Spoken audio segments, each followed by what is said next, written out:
Bismillah. Assalamualaikum warahmatullahi wabarakatuh. Alhamdulillahi ala ihsanih wa syukru lahu ala taufiqihi wa amtinanih. Ashhadu an la ilaha illallah wahdahu la syarika la ta'ziman li sya'nih. Wa ashhadu anna Muhammadan abduhu wa rasuluhu ad-da'i ila ridwanih. Allahumma salli wa sallim ala nabina Muhammad wa ala alihi wa ashabihi ajma'in, amma ba'd. Rabbi shrah li sadri wa yassir li amri wahlul 'uqdatam min lisani yafqahu qawli. Allahumma inna na'udzu bika min 'ilmin la yanfa' wa min qalbin la yahsha' wa min nafsin la tashba' wa min da'watin la yustajabu laha. Allahumma amin. Ikhwani fid din, a'azani Allah wa iyyakum. Kita lanjutkan kembali pelajaran kita masih tentang kitab Syarhus Sunnah lil Imam Al-Barbahari rahimahullahu taala, seorang ulama yang wafat pada tahun 329 Hijriah. Dan pada pertemuan yang lalu kita telah menyebutkan dalil-dalil dari Al-Qur'an ataupun sunnah serta ucapan-ucapan para salafus saleh, pun juga dalil akli tentang buruknya perbuatan bid'ah. Kemudian kita juga menyebutkan beberapa dampak dari perbuatan bid'ah. Maka sekarang kita baca penjelasan dari Syekh Al-Fauzan hafizahullahu taala terkait tentang ucapan dari Imam Al-Barbahari yang merupakan penggalan terakhir pada poin yang ketiga ini. Kata beliau, wa kullu bid'atin dhalalah wad dhalalatu wa ahluha finnar. Dan setiap perbuatan bid'ah adalah kesesatan, dan kesesatan dan pelakunya itu di dalam neraka. Syekh Al-Fauzan hafizahullahu taala mengatakan, falaysa hunaka bid'atun hasanah. Maka dari sini tidak ada yang namanya bid'ah hasanah. Kama yaquluhu ba'duhum, sebagaimana yang dikatakan oleh sebagian orang, ada yang namanya bid'ah hasanah, bid'ah yang bagus, kata mereka. Mereka berdalil biasanya dengan ucapan seorang salaf yang bernama Umar bin Khattab radhiyallahu anhu, di mana beliau pernah mengatakan, ni'matun bid'ah hadhihi. Ini diantara dalil mereka yang mengatakan bahwa adanya bid'ah hasanah. Itu berdalil dengan ucapan Umar ibn Khattab radhiyallahu anhu. Sebaik-baik nikmat adalah ini, kata beliau. Ucapan ini terucap tatkala beliau berijtihad untuk menghidupkan salat sunnah tarawih full selama 1 bulan di bulan Ramadan, berjamaah di masjid. Karena di zaman Nabi SAW salat tarawih itu hanya 3 hari dikerjakan oleh Nabi berjamaah di masjid, sisanya di rumah masing-masing. Tapi di zaman Umar bin Khattab beliau berijtihad untuk menghidupkan salat berjamaah, salat tarawih berjamaah di masjid full selama 1 bulan. Dan ketika Umar melihat antusias kaum muslimin yang begitu luar biasa, maka beliau mengucapkan ni'matun bid'ah hadhihi. Inilah sebaik-baik nikmat. Namun para ulama membantah hujjah mereka yang dijadikan dalil ucapan Umar ini, bahwa ucapan Umar ni'matun bid'ah hadhihi ini maksudnya adalah bid'ah secara bahasa, bukan secara istilah. Dan sudah pernah kita sampaikan bahwa bid'ah secara bahasa dan secara istilah berbeda hukumnya. Ya, bid'ah secara bahasa itu adalah semua yang sebelumnya tidak ada kemudian ada, maka ini disebut dengan bid'ah secara bahasa. Mencakup juga di dalamnya perkara-perkara dunia. Ini hukumnya nggak apa-apa. Seperti zaman dahulu kalau haji pakai onta. Oh, zaman sekarang pakai pesawat, dulu nggak ada pesawat. Maka ini bisa kita katakan bid'ah, tapi secara bahasa maka diperbolehkan. Salat pakai mic, ini juga sama, bid'ah secara bahasa, karena sebelumnya nggak ada. maka diperbolehkan. Yang tidak boleh itu adalah bid'ah secara istilah. Ya, semua ungkapan tentang tata cara dalam beragama yang dibuat-buat oleh manusia tentang agama, manusia membuat syariat-syariat baru yang mirip dengan syariat, padahal bukan syariat. Tujuannya adalah untuk bersungguh-sungguh dalam beribadah kepada Allah. Itulah bid'ah secara istilah. Maka bisa kita fahami bahwa apa yang dikatakan oleh Umar ibn Khattab radhiyallahu anhu ini adalah bid'ah secara bahasa, sebagaimana yang disampaikan oleh Ibnu Hajar dalam kitabnya Jami' Ulumul Hikam, bahwa ucapan Umar bin Khattab ini adalah bid'ah secara bahasa. Kenapa? Karena pertama, ya, Umar tahu bahwa itu hukumnya sunnah. Sudah ada hukumnya, sudah ada dasarnya dari Nabi SAW, sehingga tidak mungkin lagi berubah menjadi wajib. Ini yang pertama. Ya. Bid'ah secara bahasa, bukan istilah. Yang kedua, kalau seandainya ucapan Umar ini masuk kategori bid'ah secara istilah, sedangkan Nabi SAW melarang perbuatan bid'ah, maka mana yang didahulukan? Ucapan Nabi apa ucapan Umar? Ucapan Nabi. Toh itu kalau seandainya Umar memang berbuat bid'ah secara istilah, sedangkan Nabi melarangnya, maka kita dahulukan ucapan Nabi SAW. Bukankah pernah kita sampaikan ucapan dari sahabat Abdullah bin Abbas radhiyallahu anhuma, beliau berkata, arahum sayahlikun, aku lihat mereka itu hampir-hampir binasa. Kenapa? Aqulu qala an-nabi walakin qalu qala Abu Bakr wa Umar kadza. Aku berkata, Nabi SAW, kata Ibnu Abbas, mengatakan seperti ini. Lalu mereka membantah, tapi kan kata Umar, kata Abu Bakar seperti itu. Maka Ibnu Abbas memandang bahwa mempertentangkan antara ucapan sahabat, seandainya itu bertentangan dengan ucapan Nabi, ini penyebab kebinasaan. Penyebab kebinasaan. Ya. Maka tetap kalau seandainya Umar, ya, bid'ah yang dimaksud oleh Umar itu bid'ah secara istilah, tetap kita mendahulukan ucapan Nabi SAW. Tapi faktanya apa yang dikatakan oleh Umar itu bid'ah secara bahasa, bukan istilah. Atau mereka juga berdalil dengan ucapan Imam Asy-Syafi'i yang membagi bid'ah itu menjadi dua. Ya, bid'ah mahmudah dan bid'ah madhmumah, bid'ah yang baik dan bid'ah yang tercela. Tapi jangan berhenti sampai di situ, lihat tafsiran atau keterangan dari Imam Syafi'i, bid'ah mahmudah, bid'ah madhmumah itu apa? Kata beliau, bid'ah mahmudah, bid'ah hasanah, bid'ah yang terbaik itu adalah ma wafaqa kitaban wa sunnatan au qaula sahabah. Apa yang sesuai dengan Al-Quran dan Sunnah serta ucapan para sahabat, itulah yang disebut dengan bid'ah hasanah. Sehingga kalau kita memahami perkataan Imam Syafi'i ini, definisi bid'ah hasanah secara menurut Imam Syafi'i ini, kita bisa memahami bahwa itu bid'ah secara bahasa. Kenapa? Karena sesuai Al-Quran, Sunnah dan ucapan para sahabat. Umar ibn Khattab radhiyallahu anhu menghidupkan sholat berjamaah, tarawih berjamaah, itu sesuai sunnah apa bukan? Sesuai. Ada dasarnya dari Nabi SAW. Nah, inilah bid'ah hasanah. Ya. Bid'ah secara bahasa.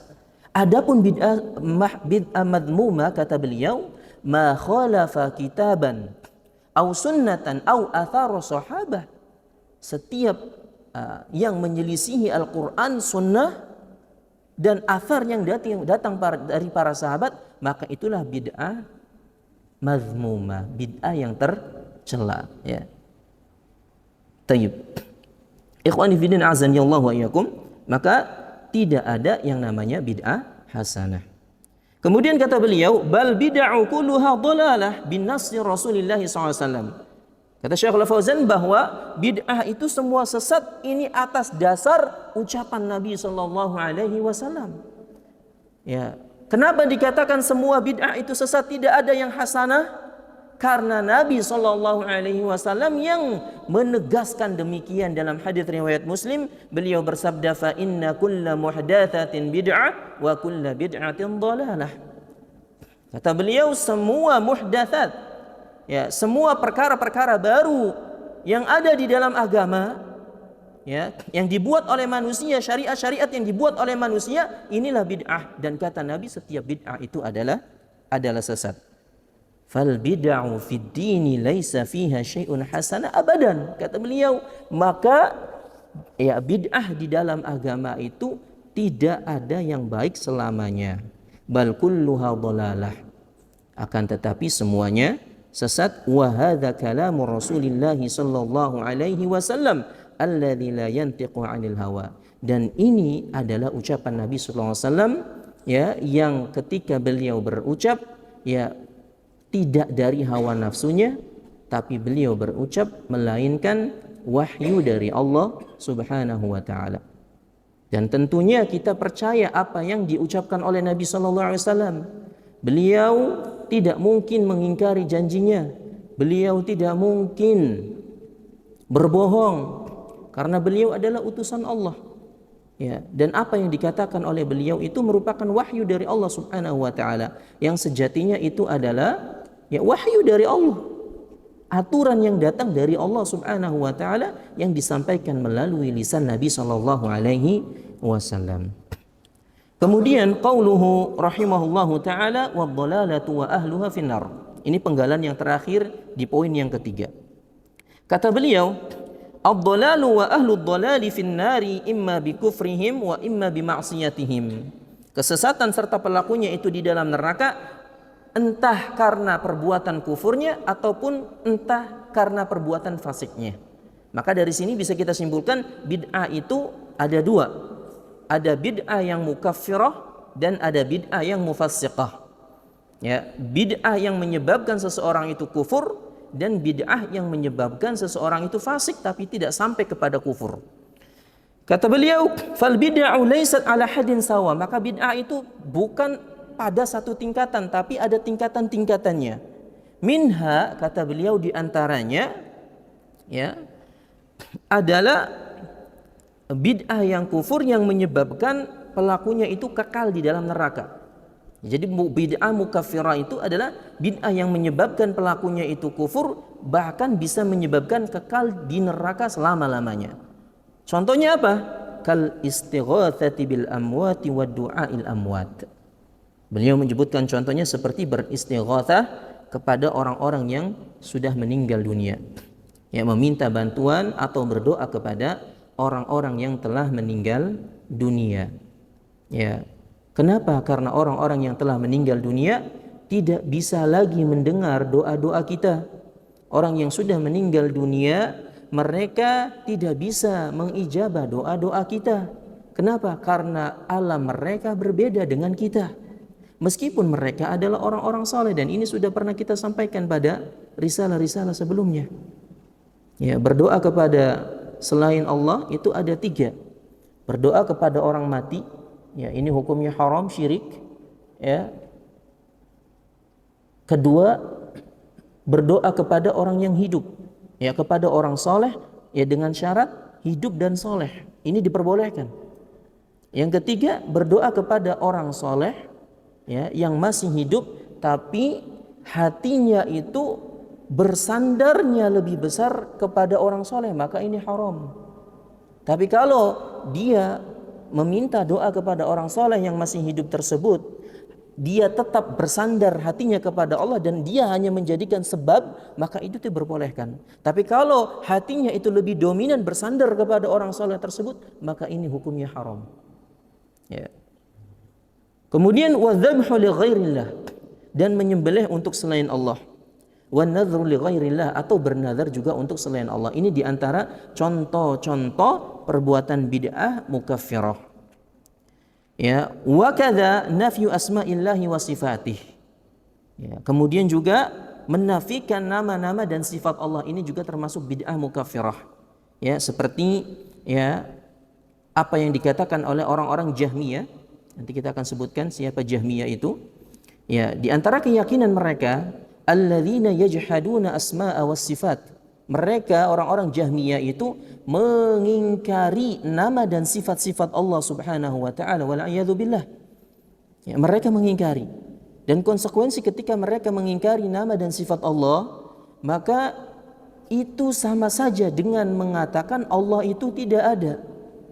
Ya. Sama saja dengan mengatakan Allah itu tidak ada. Kenapa? Li'annal mawjuda la budda lahu minas sifat. Karena sesuatu yang ada itu pasti memiliki sifat. Tidak ada ya benda di muka bumi ini yang memiliki nama tapi tidak punya sifat. Antum cari, ada nggak yang punya nama tapi nggak punya sifat? Ada? Nggak ada. Hatta pulsa yang nggak bisa kita lihat, ada apa tidak sifatnya? Ada, ya. Bisa ditransfer, bisa buat transaksi, bisa buat isi pulsa, bisa buat telepon, itu sifat. Ya, maka tidak ada suatu nama melainkan dia pasti punya sifat. Allah itu nama, maka pasti memiliki sifat. Ini justru diingkari oleh mereka, ya, oleh orang-orang Jahmiyah.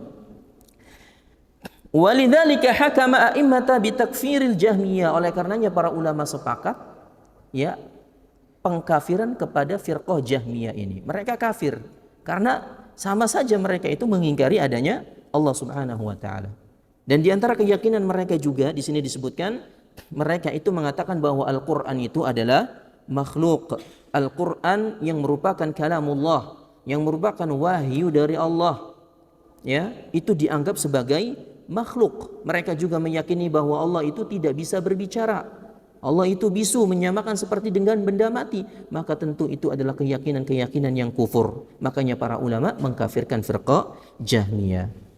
Taib. Kemudian di sini disebutkan oleh beliau ayat-ayat yang banyak tentang yang menunjukkan bahwasanya Allah itu bisa berbicara. Ya, padahal tanpa mencari ayat-ayat yang menunjukkan Allah bisa berbicara, dengan adanya Al-Qur'an itu menunjukkan Allah bisa berbicara apa bukan? Bisa berbicara. Yang namanya Al-Qur'an kalamullah, firman Allah, menunjukkan Allah itu bicara, bisa berbicara, ya. Tayyib. Ikhwani fi din azani Allah wa iyyakum. Nah, sekarang tahukah kita bid'ah apakah yang pertama kali muncul, di mana dan seperti apa? Ini sudah kita singgung pada pertemuan lalu. Ada yang masih ingat gak? Bid'ah apakah yang pertama kali muncul?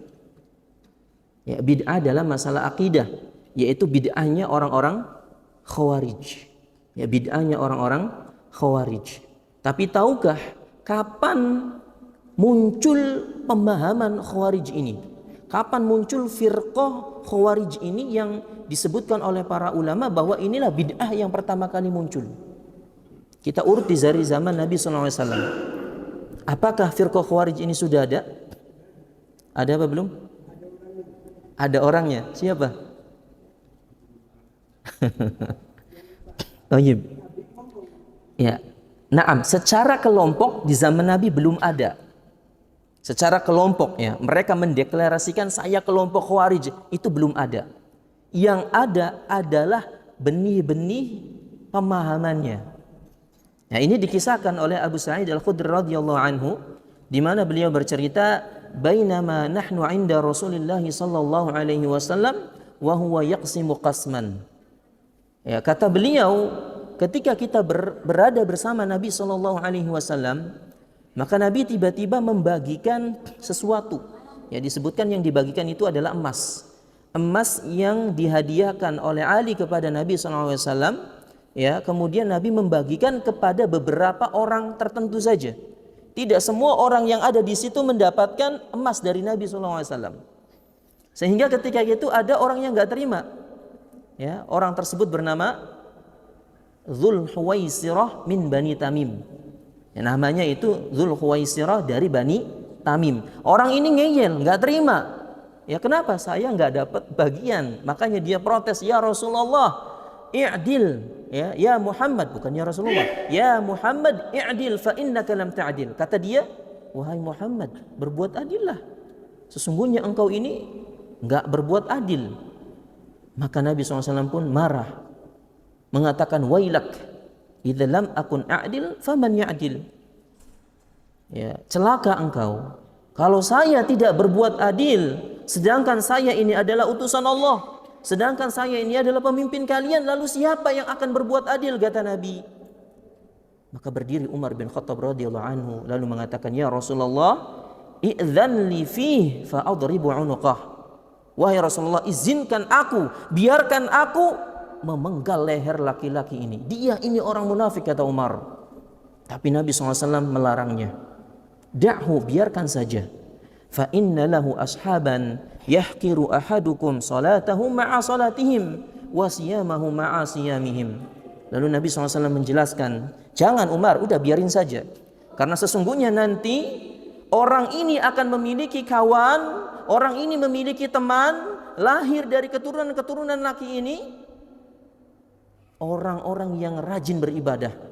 Yang seandainya kalian wahai para sahabat membandingkan solat kalian dengan solat mereka, maka kalian akan ngedon. Kalian akan merendahkan solat kalian. Kalian wahai para sahabat, kata Nabi, yang seandainya membandingkan puasa kalian dengan puasa mereka, orang-orang Khawarij, maka kalian akan merendahkan puasa kalian. Kenapa? Puasa mereka lebih hebat, solat mereka lebih hebat dari sisi jumlah. Dari sisi kuantitasnya itu lebih hebat, lebih rajin, lebih semangat. Tapi dari sisi kualitas tetap nggak ada yang bisa menandingi ibadahnya para sahabat. Lalu Nabi SAW mensifati mereka, ya, kata Nabi, la yaqra'una al-Qur'an la yujawizu taraqiyahum. Sifat mereka orang-orang Khawarij, kata Nabi, mereka itu rajin membaca Al-Qur'an, tapi tidak melewati kerongkongan mereka. Ya, sampai kerongkongan mereka saja, tidak masuk ke hati mereka. Al-Qur'an yang mereka baca itu ya tidak difahami, kemudian tidak diamalkan oleh mereka. Sehingga meskipun ibadah mereka itu banyak, tidak ada nilainya di sisi Allah Subhanahu wa taala karena akidahnya rusak. Lalu kata Nabi, yamrukuna minad dini kama yamruku sahmu minar ramiyah. Mereka keluar dari agamanya sebagaimana anak panah keluar dari busurnya, melesat begitu cepat. Akidah mereka rusak. Itulah orang-orang Khawarij. Jadi benih-benih di zaman Nabi SAW itu sudah muncul, sudah ada. Namun setelah Nabi SAW meninggal, di zaman Abu Bakar belum terlihat, di zaman Umar belum terlihat, baru di zaman Utsman ibn Affan radhiyallahu anhu itu terlihat semakin berkembang, semakin bertumbuh pesat ya pemahaman orang-orang Khawarij ini. Puncaknya adalah ketika Utsman bin Affan radhiyallahu anhu menjelang wafat. Utsman dituduh oleh orang-orang Khawarij sebagai khalifah yang tidak adil. Mereka menuduh Utsman itu melakukan nepotisme, menjadikan keluarganya itu sebagai pejabat-pejabat. Menuduh Utsman ya memprioritaskan sahabat junior kemudian meninggalkan sahabat senior. Maka tuduhan-tuduhan tersebut dibantah. Bukan berarti Utsman itu melakukan nepotisme. Memang beliau menunjuk beberapa dari kerabatnya sebagai pejabat. Itu karena mereka memiliki kredibel, memiliki kapasitas yang memang dia mumpuni di bidangnya. Yang kebetulan dia itu keluarga Utsman. Jadi bukan tanpa alasan Utsman memilih sebagian kerabatnya sebagai pejabat yang membantu mengelola negara. Karena Utsman mengenal mereka, tahu kapasitasnya sehingga direkrutlah menjadi pejabat. Itu alasannya. Dan ini dilakukan oleh Nabi SAW. Bukankah tadi Nabi SAW memberikan emas kepada orang-orang tertentu saja yang tidak diberikan kepada setiap orang? Maka ini sama kasusnya seperti Utsman. Lalu tuduhan yang menuduh bahwa Utsman ini lebih memprioritaskan sahabat junior daripada senior, ini juga dibantah. Karena sahabat junior di situ memiliki kapasitas yang dinilai pas menurut Utsman, dan ini juga pernah dilakukan oleh Nabi SAW. Nabi SAW pernah suatu ketika menunjuk Usama ibn Zaid radhiyallahu anhu sebagai panglima perang. Padahal ketika itu Usama bin Zaid masih umurnya belia. Di sisi lain di situ ada sahabat-sahabat senior seperti Abu Bakar, Umar, Utsman dan yang lainnya. Tapi beliau Nabi SAW lebih memilih Usama bin Zaid. Kenapa? Karena Nabi pasti memiliki alasan kenapa menunjuk Usama bin Zaid. Karena beliau memiliki kapasitas. untuk memimpin dalam perang. Sehingga ketika dan tatkala itu Allah takdirkan pasukan Usama ini belum berangkat, keburu Nabi SAW meninggal dunia. Setelah Nabi SAW meninggal dunia, ada beberapa orang yang mendesak Abu Bakar untuk mengganti itu Usama. Kenapa? Dia anak ingusan baru, ya, belum berpengalaman dan sebagainya. Maka dimarahin oleh Abu Bakar. Apakah kalian ingin melepas, ya, panglima yang ditunjuk langsung oleh Nabi SAW? Ya, orang yang terbaik, dan tidak mungkin Nabi SAW itu memilih pemimpin apalagi dalam perang tanpa alasan. Pasti memiliki alasan. Ya. Utsman pun juga pernah dituduh sebagai pengecut. Kenapa? Karena beliau tidak ikut dalam perang Badar. Beliau tidak ikut dalam Bai'atur Ridwan. Beliau tidak ikut dalam perang Uhud, dituduh sebagai pengecut. Maka Abdullah bin Umar radhiyallahu anhu membantah tuduhan-tuduhan tersebut. Alasan kenapa Utsman tidak ikut perang Badar, karena disuruh oleh Nabi SAW. Karena kebetulan tatkala itu putrinya Ruqayyah radhiyallahu anha sedang sakit, maka Nabi menyuruh Utsman untuk menjaga istrinya, yaitu Ruqayyah. Itu atas dasar perintah dari Nabi SAW. Pun kenapa beliau tidak ikut dalam Bai'atur Ridwan? Ya, ini lucu orang-orang yang menuduh Utsman ini pengecut. Kenapa nggak ikut Bai'atur Ridwan? Ini orang yang nggak tahu sejarah.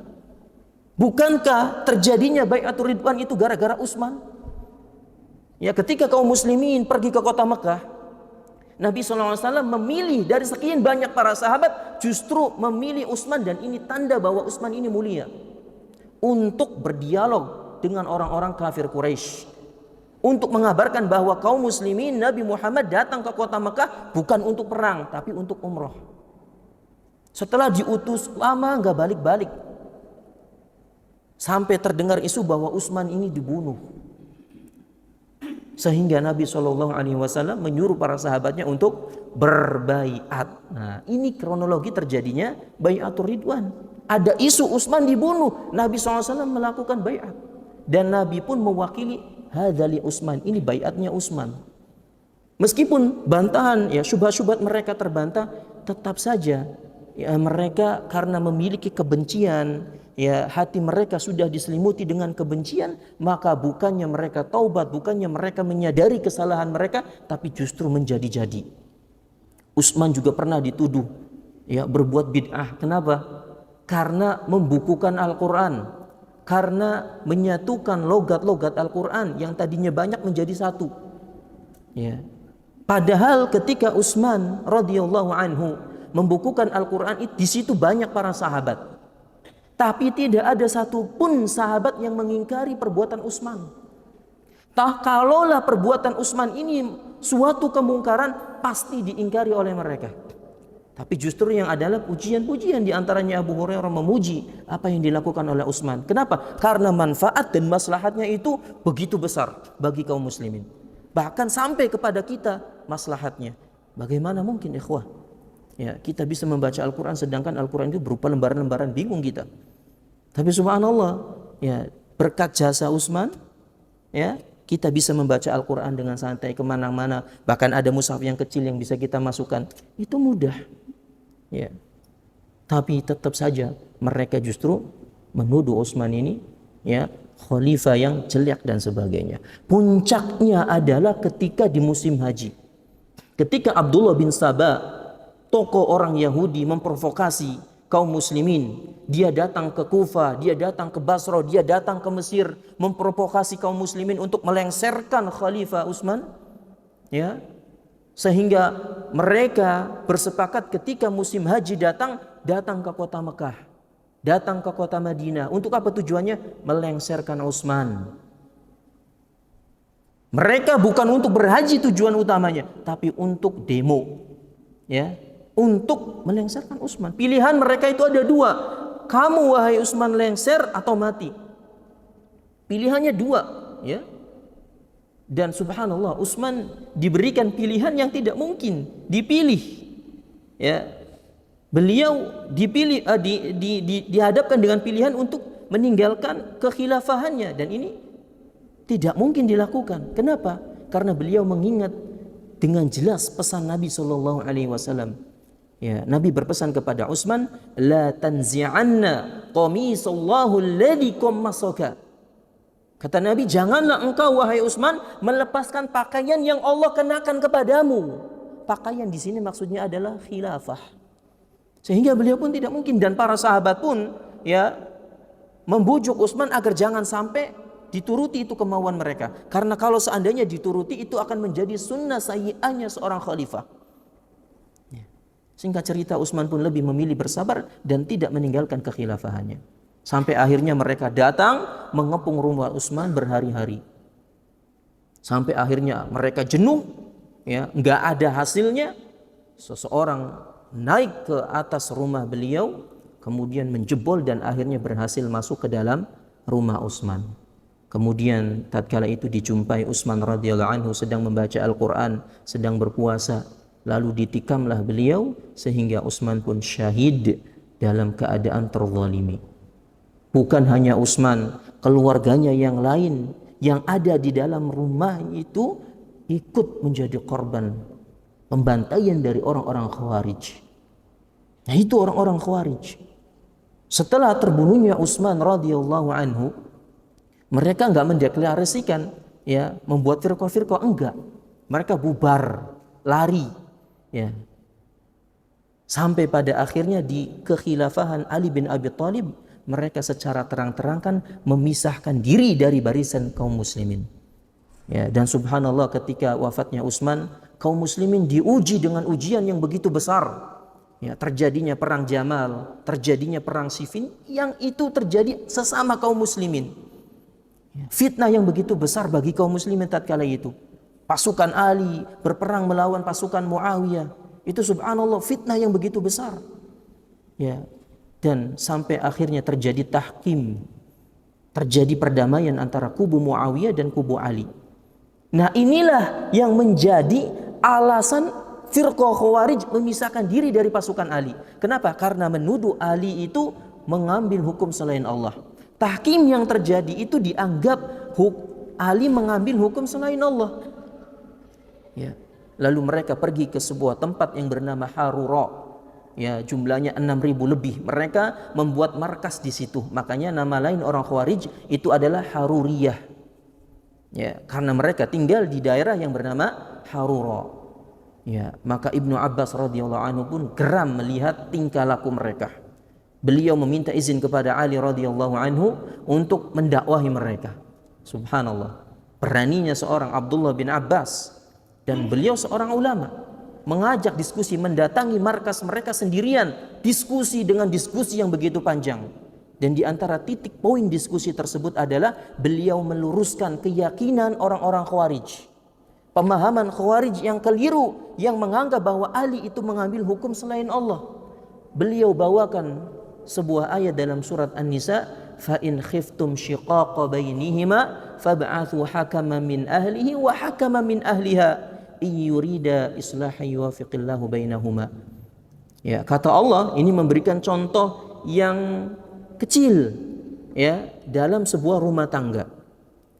Ya, jika kalian takut ya apabila seorang suami dan istri ini bertikai lalu belum juga terjadi perdamaian antara mereka berdua, kata Allah, fa in khiftum shiqaqa bainihima, ketika kalian takut terjadi pertentangan yang lebih besar, fab'athu hakaman min ahlihi wa hakaman min ahliha, utuslah utusan ya pengacara dari pihak laki-laki dan pengacara dari pihak perempuan untuk berdiskusi.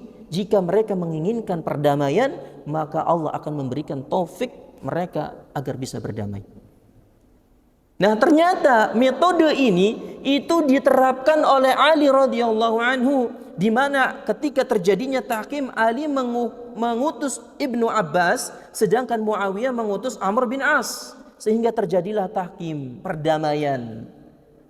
Mendengar penjelasan Ibnu Abbas, tidak kurang dari 2.000 Khawarij bertobat dan bergabung bersama kaum muslimin, bergabung bersama pasukan Ali bin Abi Thalib radhiyallahu anhu.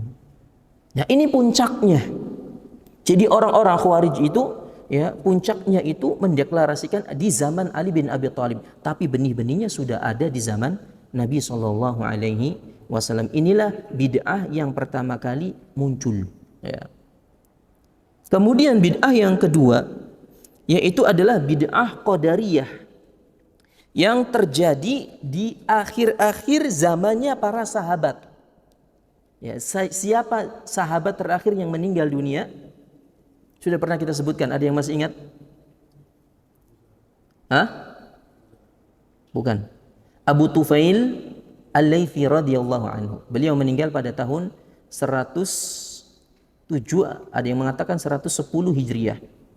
Ya, itu sahabat yang terakhir meninggal dunia, Abu Tufail Al-Laythi radhiyallahu anhu. Ya, ini bid'ah yang muncul selanjutnya, yaitu Al-Qadariyah. Dan Qadariyah ini adalah majusi hadhil ummah. Majusi umat ini itu adalah Qadariyah. Mereka yang mengingkari adanya takdir. Mereka adalah orang-orang yang mengingkari adanya takdir. Ya, dan di zaman tersebut itu masih hidup beberapa para sahabat. Di antaranya Ibnu Umar, ya, kemudian Ubadah bin Samit, kemudian sahabat yang terakhir tadi, ya, meskipun dia meninggal di Mekah, ya, dan beberapa sahabat yang lainnya. Ya. Yang mana keyakinan ini muncul dari seseorang yang bernama Ma'bad al-Juhani di kota Basrah muncul. Basrah itu di mana? Irak sekarang. Irak itu subhanallah sumber masalah di situ. Tapi muncul juga orang-orang hebat di sana. Ya. Itu di antaranya di kota Basrah. Ini muncul di kota Basrah.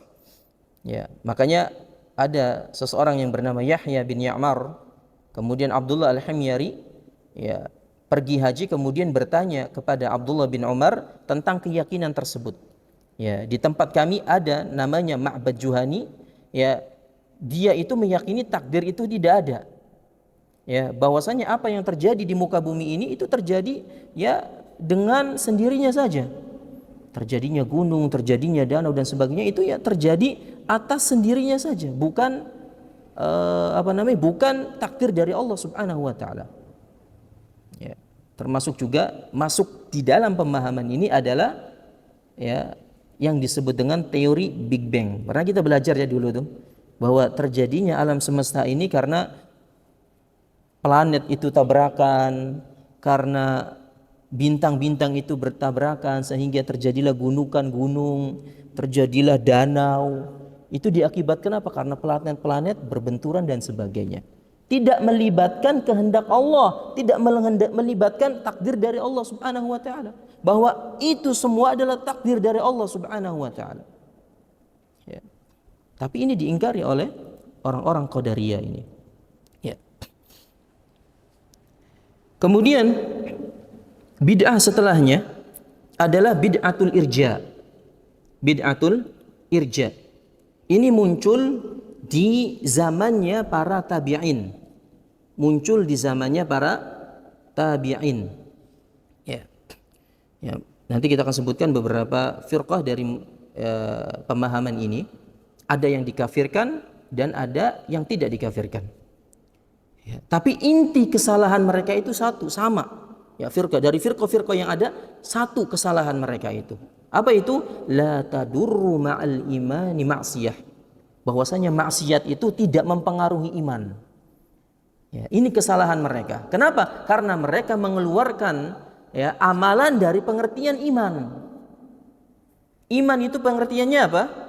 Diucapkan di lisan, diimani dalam hati dan dibuktikan dengan amalan anggota badan.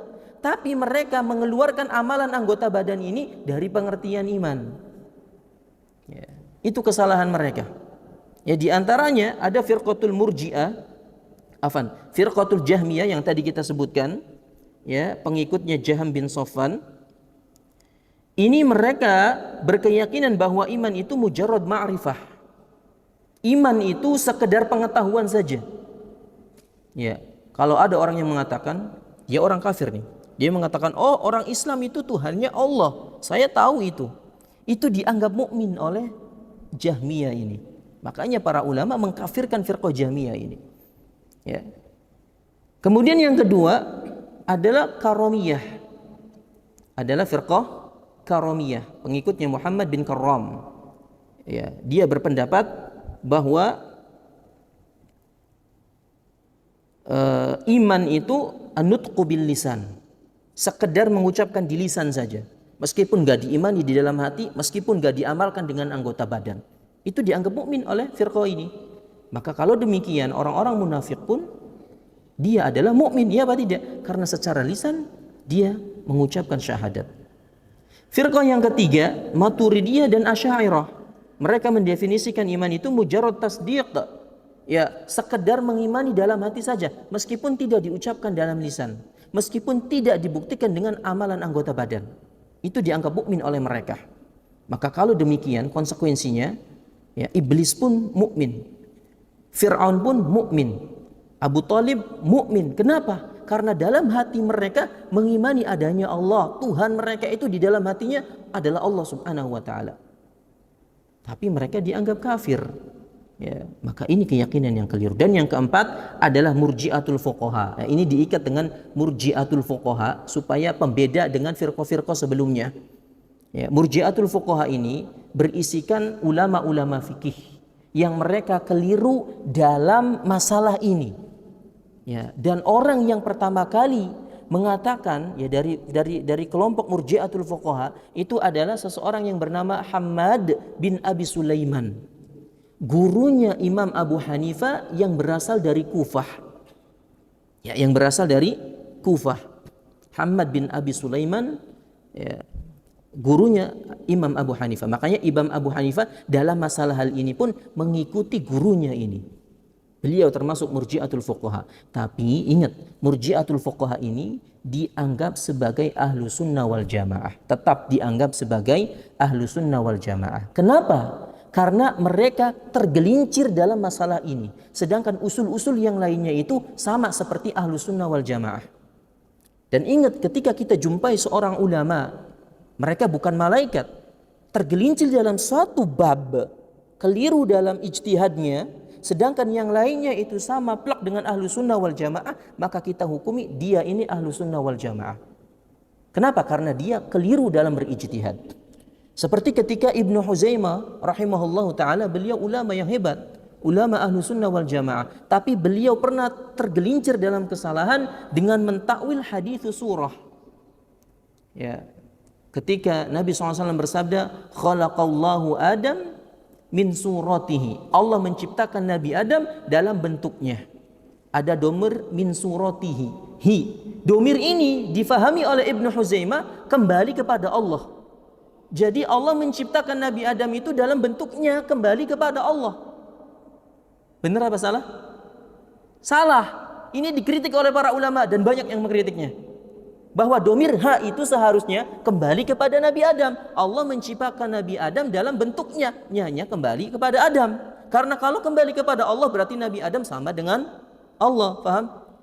Nah, ini dikritik oleh para ulama, di antaranya Imam Ahmad dan yang lainnya, ya.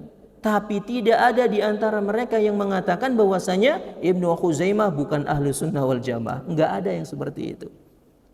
Beliau tergelincir dalam masalah hal itu. Tapi usul-usul yang lainnya sama seperti ahlu sunnah wal jamaah. Maka inilah yang terjadi kepada Imam Abu Hanifah. Beliau seorang ulama ahlu sunnah wal jamaah, ya, meskipun beliau tergelincir dalam masalah hal tersebut.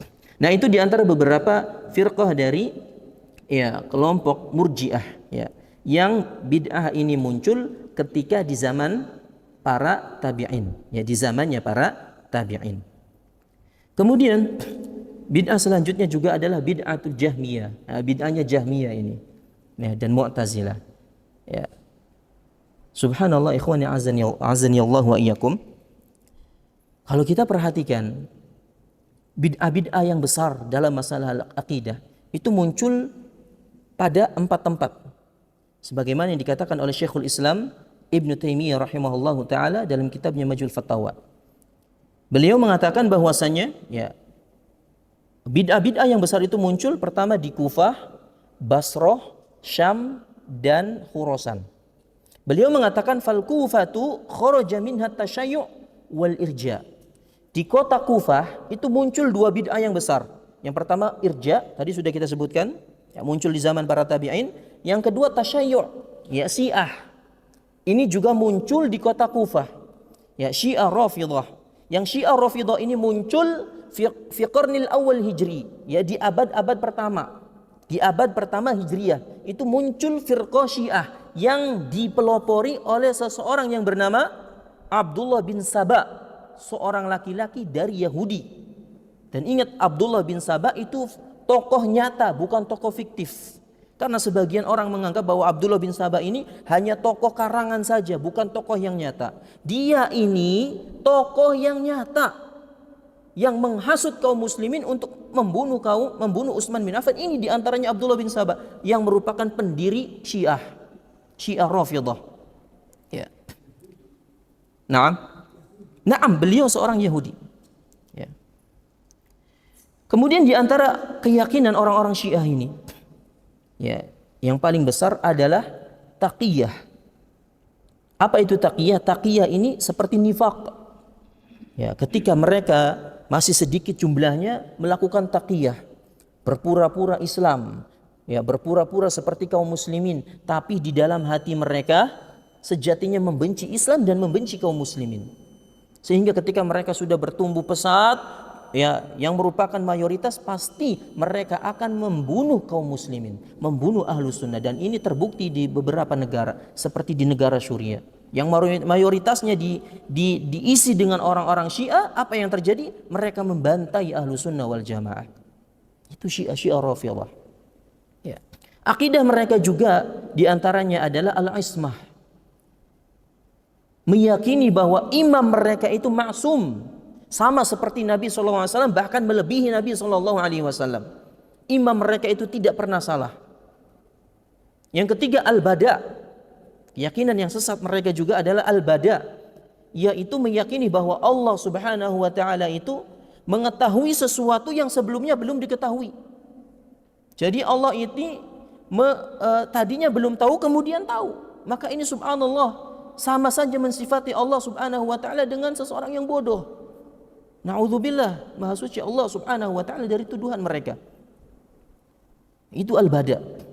Ya, menuduh bahwasanya Allah itu mengetahui sesuatu yang sebelumnya enggak diketahui, padahal Allah mengetahui sesuatu yang belum terjadi, yang sedang terjadi, bahkan yang akan terjadi, Allah mengetahuinya. Itu akidah Ahlussunnah wal Jamaah, tapi mereka tidak seperti itu.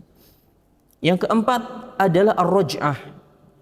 Mereka meyakini bahwasanya imam-imam mereka itu nanti akan berreinkarnasi, akan hidup kembali. Jadi reinkarnasi itu juga merupakan akidahnya orang-orang Syiah, bukan hanya akidahnya orang-orang Hindu, tapi ataupun Buddha, ya, tapi orang Syiah pun memiliki akidah ini. Kemudian berikutnya juga akidah mereka itu, ya, menghalalkan nikah mut'ah, menghalalkan kawin kontrak. Makanya orang-orang Syiah, ya, kalau liburan pergi ke Indonesia, ya, itu perginya kemana? Ke puncak. Ke puncak yang dingin, yang di sana bisa, ya, bebas melakukan perzinahan dengan modus kawin kontrak. Ya, dan ini banyak diminati oleh pemuda-pemuda, na'udzubillah. Itu tipu daya Syiah. Ya, dan ini muncul di abad pertama Hijriyah. Taib. Ikhwani fi din, azani Allah wa iyyakum. Kemudian wantashara ba'da dzalika fi ghairiha. Kemudian setelah itu baru akidah dua ini, ya, tersebar ke tempat-tempat yang lainnya. Taib, kita azan terlebih dahulu, kemudian kita lanjut. Tafadhal yang muadzan.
حي على الصلاة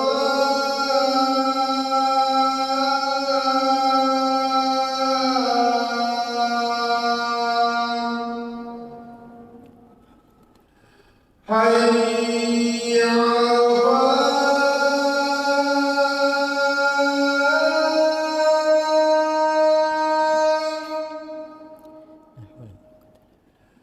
حي على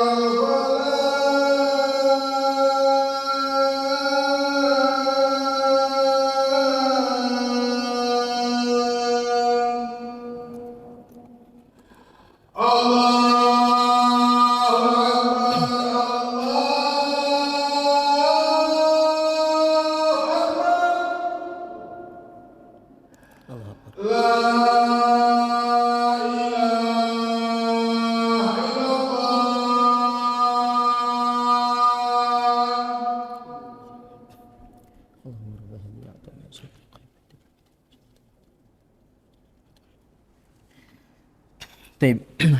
Nawasil ayyuhal ikhwah, azanillahu wa iyyakum. Kemudian kata Syekhul Islam Ibn Taimiyah rahimahullahu taala, tadi disebutkan ya di Kufah itu muncul dua bid'ah, yaitu bid'ah tasyayyu' Syiah dan irja, yaitu Murji'ah. Kemudian kata beliau, wa kharaja wal Basratu kharaja minhal qadar wal i'tizal. Kemudian di kota Basrah itu muncul ya dua bid'ah yang besar juga, yaitu bid'ah Qadariyah yang tadi kita sebutkan dan i'tizal, yaitu firqah Mu'tazilah. Ya, firqah Mu'tazilah ini ya di antara keyakinan mereka itu adalah mengatakan bahwasanya Al-Qur'an itu adalah makhluk. Ya, kaum rasionalis itulah Mu'tazilah yang menggunakan akal mereka, ya yang hanya menggunakan akal mereka dalam memahami agama Islam. Ya, itulah orang-orang Mu'tazilah. Kemudian mereka juga ya dikatakan Mu'tazilah karena muassisnya, pelopornya yang bernama Wasil bin Atha itu pernah jadi di halaqah Al-Imam Hasan Al-Basri rahimahullahu taala, ada yang bertanya tentang bagaimana dengan orang yang mengatakan bahwasanya pelaku dosa besar itu kafir. Ya. Ditanya oleh Hasan Al-Basri. Ya, muridnya bertanya kepada Hasan Al-Basri. Kemudian justru Wasil bin Atha ini nyeletuk, saya nggak mengkafirkan pelaku dosa besar. Saya hanya mengatakan bahwa pelaku dosa besar itu berada manzilah baina manzilatan, berada di antara dua tempat, nggak kafir dan nggak mukmin. Apa? Ya itulah akidahnya orang Mu'tazilah, manzilah baina manzilatain. Ya. Kemudian setelah itu Wasil bin Atha pun pergi. Ya, maka Hasan Al-Basri pun mengatakan huwa i'tizal. Ya, dia menyingkir. Maka murid-murid Imam Hasan Al-Basri menyebut Wasil dan pengikutnya itu sebagai Mu'tazil. Ya, maka disebutlah firqah Mu'tazilah. Firqah Mu'tazilah ini memiliki 5 usul. Yang pertama tauhid. Tapi tauhid versi mereka itu adalah dengan menafikan atau mengingkari nama dan sifat Allah. Itu tauhid versi mereka. Yang kedua al-adlu, ya, adil. Adil versi mereka itu adalah dengan mengingkari takdir. Akidah yang ketiga dari mereka adalah al-manzilah baina manzilatain. Ya, bahwa pelaku dosa besar itu bukan kafir dan bukan mukmin. Lalu apa? Enggak jelas versi mereka ini. Yang kedua, yang keempat adalah al-wa'd wal wa'id. Ya, yang menurut mereka al-wa'd wal wa'id ini pelaku dosa besar itu kekal di neraka. Ya, sama seperti keyakinannya orang-orang Khawarij. Dan yang kelima adalah al-amru bil ma'ruf wan nahyi 'anil munkar. Tapi versi mereka adalah ya dengan memperbolehkan memberontak kepada pemerintah yang sah. Ya, itulah 5 usul Mu'tazilah. Yang sejatinya Mu'tazilah ini Qadariyah iya, Khawarij iya, Jahmiyah iya. Udah komplit dalam diri ya firqah Mu'tazilah ini. Ya, yang dipelopori oleh Wasil bin Atha dan itu muncul di kota Basrah. Kemudian setelah itu di Syam, kana biha an-nasbu wal qadar. Di negeri Syam juga muncul firqah Nawasib, ya, dan Qadariyah. Sebagian Qadariyah muncul juga di negeri Syam. Ya, di antaranya adalah Nawasib, yaitu firqah yang membenci Ahlul Bait. Kebalikannya Syiah.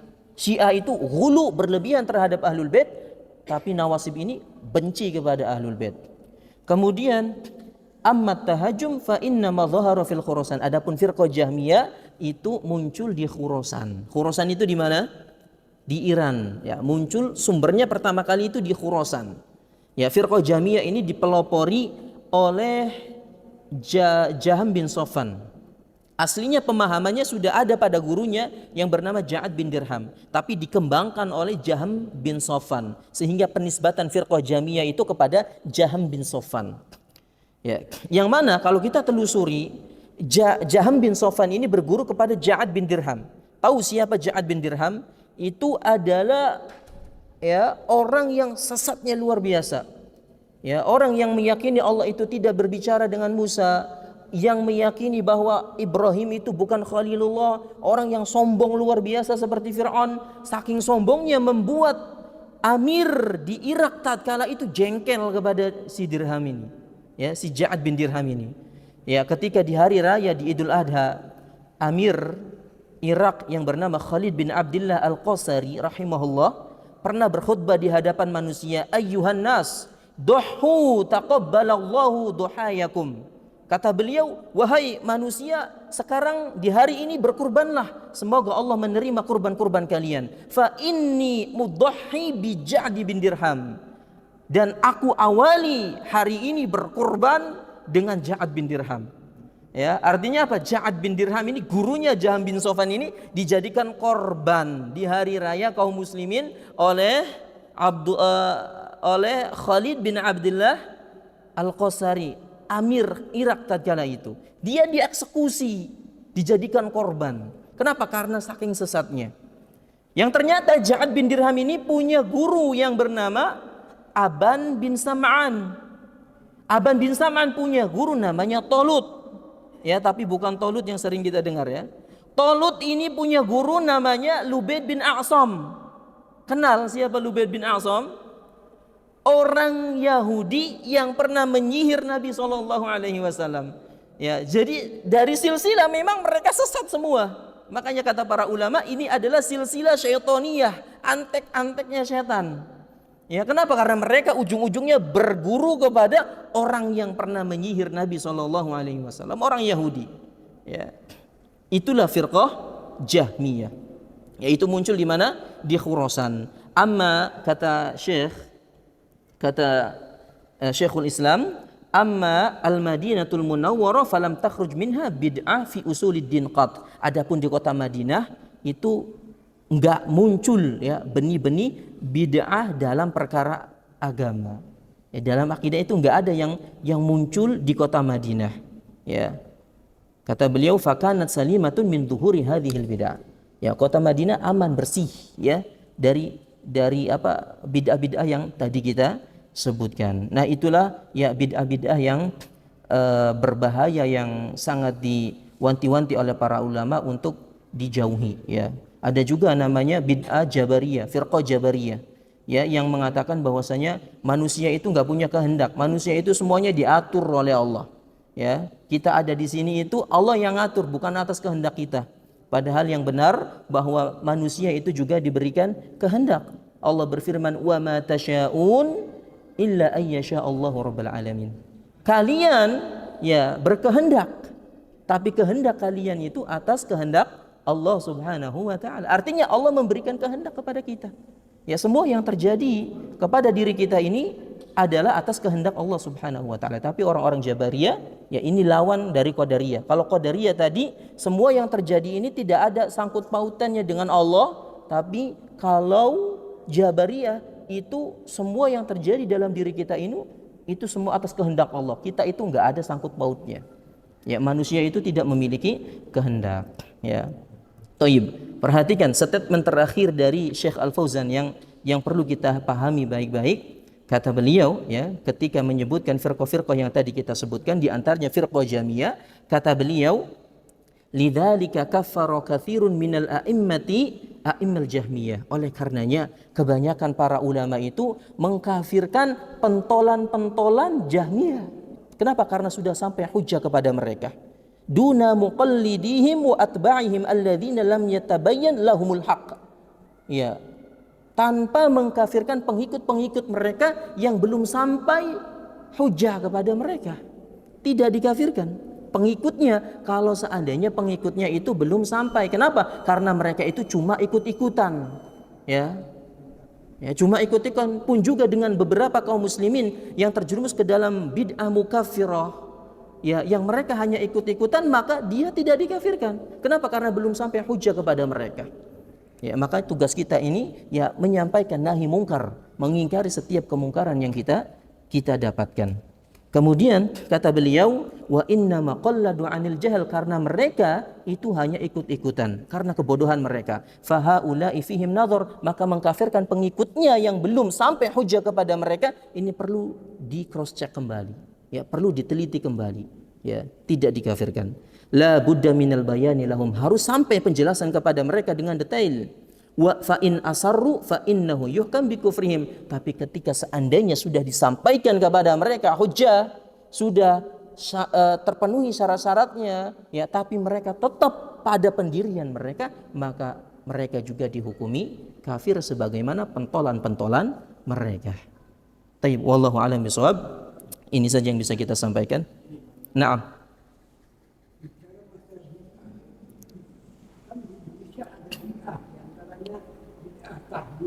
Nah, itu lahirnya apa dari Indonesia atau dari Yaman atau dari Mekah? Tahlilan ya, kalau kita perinci tidak ada di dalam Islam. Ya, membuat ritual-ritual tentu bukan mengucapkan la ilaha illallah ya. Kita semuanya tahlilan, bahkan setiap sholat kita tahlilan.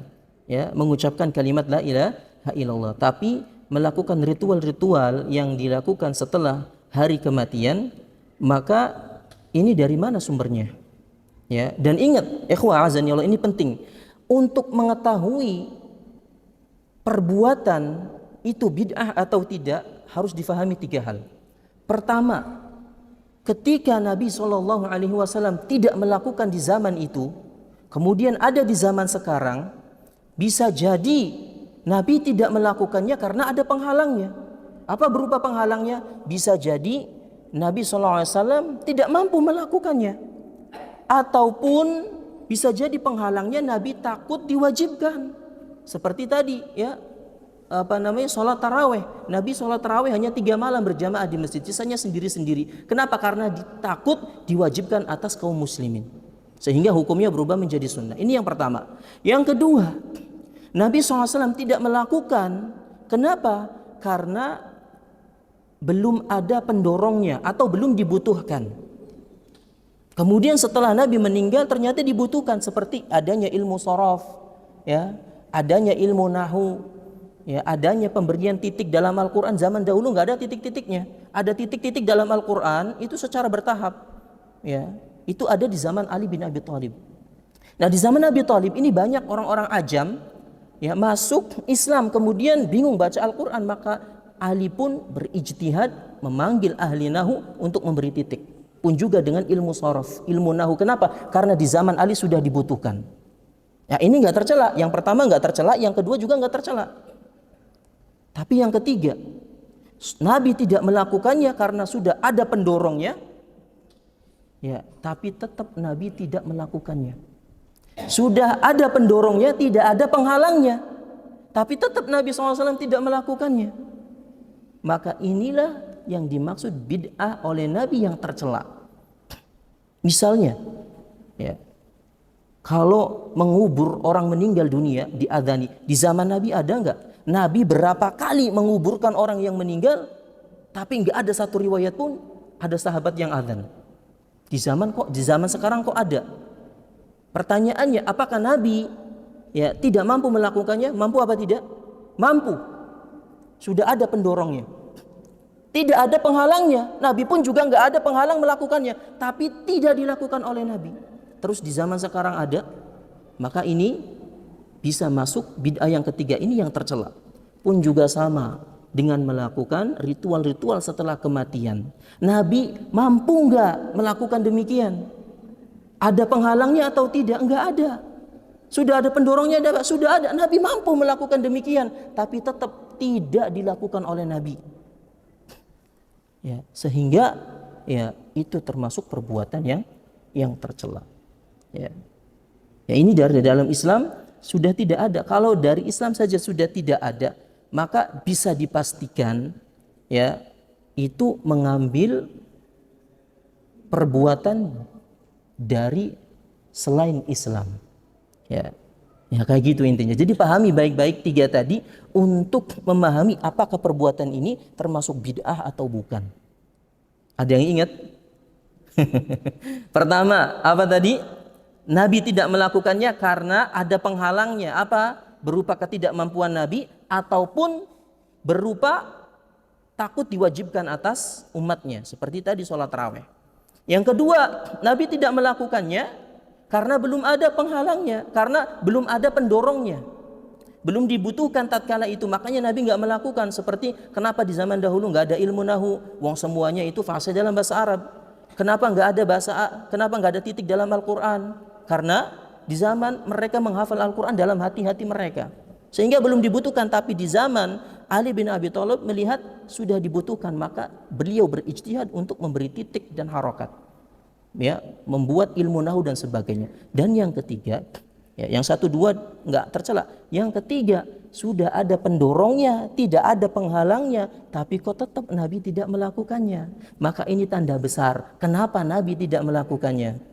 Ingat perkataan Imam Malik pernah kita sampaikan pada pertemuan lalu, bahwa apa yang bukan agama di zaman itu, ketika Allah mensempurnakan ayat ini, menurunkan ayat al-yauma akmaltu lakum, pada hari itu aku sempurnakan agama untuk kalian, berarti pada ayat ini turun agama telah sempurna. Maka apa yang bukan bagian dari agama ketika ayat itu turun, di zaman sekarang pun juga bukan bagian dari agama. Tapi kalau di zaman tersebut bagian dari agama, maka hari ini dan sampai hari kiamat pun itu adalah bagian daripada agama. Wallahu a'lam bishawab. Mudah-mudahan bisa difahami. Naktafi bidu'ai kafaratul majlis. Subhanakallahumma wa bihamdika asyhadu an la ilaha illa anta astaghfirullah wa atubu ilaik. Assalamualaikum warahmatullahi wabarakatuh.